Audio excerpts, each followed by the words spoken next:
ভাই, তোরা কেউ আগে এরকম রুমে থেকেছিস? না, আমি তো কোনোদিন হোটেলেই থাকি। এই আমি একবার মায়াপুর গেছিলাম, জানিস তো? সেখানে একটা রুম নিয়েছিলাম, কিন্তু এত সুন্দর কিন্তু ছিল না সেই রুমটা। রকেট, ভালোই রুম বুক করেছিস। আরে ওই কাল রাত্রিবেলা হাতের সামনে যেটা পেয়েছি সেটা বুক করে ঢুকে পড়লাম আর কি।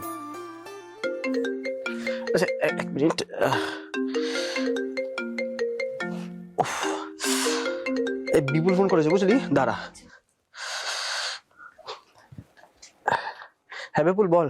মেয়েটা ঢুকে গেছে, 3 তলায় যাচ্ছে। এই ফার্স্ট চন্দ্রা, মায়া, তাড়াতাড়ি কাজ শুরু কর। আমি এক্ষুনি যাচ্ছি। হ্যাঁ। রকেট, বন্দুকটা দে।